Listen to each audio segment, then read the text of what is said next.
You're good to go. Hi, welcome to my talk. Good morning. Hope you're all having a good day. So, companies are spending millions of dollars investing in AI platforms, AI products. But we have one budding question. Are we investing on a strong foundation or a sand that is sinking? Are we using our traditional data architectures with AI, and are those traditional architectures failing AI? So let's look at the story of a CEO named Martin. Martin has just come back from a tech conference such as this, and everybody's talking about predictive analysis, cool models, and he was fired up as a CEO. He comes back to his office and he's like, "Oh yeah, let's have an emergency meeting." He says, "We're sitting on terabytes of data and we need an AI product now," just as we have that happening in most of our companies today. And he says, "Okay, let's build a recommendation system that tells every customer exactly what to buy next." And in every boardroom, there's always this guy. I really love this meme. Someone goes, "I'm not sure our data systems are there yet," and this is how it ended. It got thrown out of the window. But yeah, that's figuratively. So, they looked at their customer data. It was scattered across old CRM systems, CSVs on local machines. A lot of things were messy, but they still figured out how to build this AI product, and they launched Lumina AI, a personalized shopping assistant that helps customers predict what they want to buy. But when this application was launched, sales spiked up, but the recommendations were wrong, pipelines were failing, and it was really clear that the system or the data system that was built on top of this product was shaky and it was untrusted data. And we have our AI bots there saying it wasn't my fault, but it actually isn't its fault. So today we're going to be talking about the trust stack, how we can design scalable, secure data architectures for AI enterprise at scale. And hi, my name is Chisom. I am a software engineer focused on data platforms. I have the privilege of being an employee at Microsoft and Bank of America. I'm a multi-published author with my second book that just got out, Data Engineering for Beginners. I'm a global speaker standing here today. I'm also a digital content creator, and I am based in London, UK.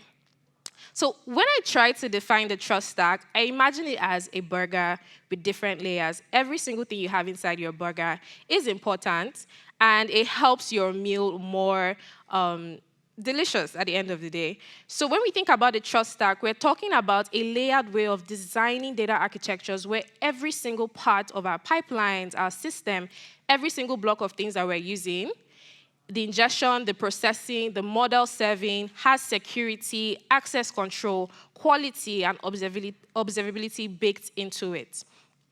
The first thing we want to look at is companies should start treating data as a first-class citizen. Usually, data is treated as a byproduct when we want a dashboard, when we want to look at metrics. But when we start scaling with AI and when companies start investing more in AI products, we want to see data as a product. We want to see every data set being an asset. We want to see data being owned by teams. And we also want to see more of data versioning in our companies. Secondly is data centricity over model centricity. Everybody is obsessed about a really good model, an accurate model. But sometimes when we focus heavily on models, the breakthrough actually comes when our data is clean, when our data is labeled and enriched with everything our model needs. Because at the end of the day, our models can get really smart with the data we feed it in without really changing the architecture of what we see. Next is real-time processing. Batch data processing is going to be old at some point because speed is the next trust factor. Real-time data streams should be prioritized because AI needs fresh data, and the fresher, the better. We need to capture signals as they happen. So moving forward, our data teams need to start thinking from a real-time perspective rather than a 30-day or a 3-day data window. Looking at metadata and lineage, and obviously observability, this is important as well. We focus on it most of the time, but we need to prioritize visibility at this point. We cannot trust the data our model gives us if we cannot trace it. We need to look at ways that we can identify points in which our data goes wrong. Is it the ingestion layer, the feature store, or even the model? When we have metadata tracking, lineage visualization, and data observability, teams can understand where their data comes from and how how they can trust it. Here and now, in the AI ecosystem, transparency is the foundation of a lot of compliance and confidence for our customers. Looking at security and also compliance by design, as our system scales, we want to make sure that security is still important, and security is also embedded into every layer of our pipelines. We're looking at encryption at rest, access controls, continuous auditing. These are things that we currently do, but we need to focus on that a little bit more. Because with AI, one security breach can destroy years of trust in seconds. Another thing is designing for high volume and variety. With our data systems today, we have multimodal data. We have images, we have videos, we have audios.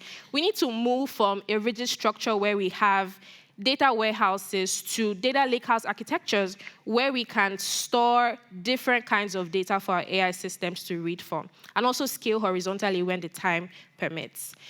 Lastly, we can do all these things, which are really good, but we need to prepare our organization and our teams for AI-first thinking. Everyone needs to understand what it means to be AI-first. And what does AI-first thinking mean? Thinking about your data as a product and not just something that is necessary. Building AI systems is one thing, but building a culture that believes in data is another. That is what it truly means to sustain enterprise at scale. So putting all of this together, by the way, this is the burger I'll be having after this talk.